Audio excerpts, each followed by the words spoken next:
Hi friends, మీరు చూస్తున్నారు శ్రీ దత్త విజీ media. Himalaya పర్వతంలో కార్తికేయుని temple ఉందని మీకు తెలుసా? తెలియదు కదా. మనకు తెలిసి తమిళనాడు, కేరళ, కర్ణాటక, మన 2 తెలుగు రాష్ట్రాలు సుబ్రహ్మణ్యేశ్వర స్వామి టెంపుల్ ఉన్నాయని మాత్రమే తెలుసు. ఇప్పుడు హిమాలయాల్లో కార్తికేయ టెంపుల్ గురించి ఇప్పుడు మనం తెలుసుకుందాం.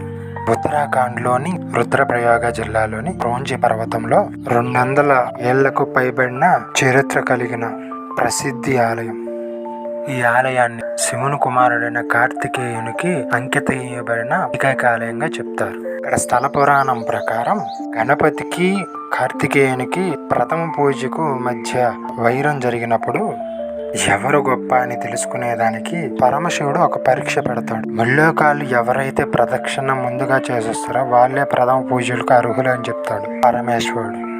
ఈ పరీక్షల్లో కార్తికేయుడు ఓడిపోతాడు. అప్పుడు కార్తికేయుడు అలిగి ఈ హిమాలయ పర్వతం మీదకు వస్తాడు. కార్తికేయుని బుజ్జగించి పార్వతీ పరమేశ్వరులు కార్తికేయునికి వరాలు ప్రసాదిస్తారు. కార్తికేయుడు ఇక్కడే జ్ఞానశక్తిని సంపాదించాడని చెప్పి స్థల పురాణం చెప్తుంది. ఈ ఆలయం దట్టమైన అడవులు, హిమాలయ పర్వతాల మధ్య సముద్ర మట్టానికి 3050 కిలోమీటర్ ఎత్తులో ఉన్నది.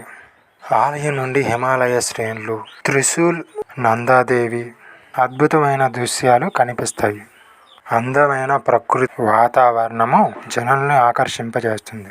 ఈ కార్తికేయ స్వామి చాలా పవర్ఫుల్ అని భక్తుల ప్రగాఢ విశ్వాసం. ఫ్రెండ్స్, ఇలాంటి మంచి కంటెంట్లు కావాలంటే నా ఛానల్ని సబ్స్క్రైబ్ చేసి నన్ను సపోర్ట్ చేయండి. ఫ్రెండ్స్.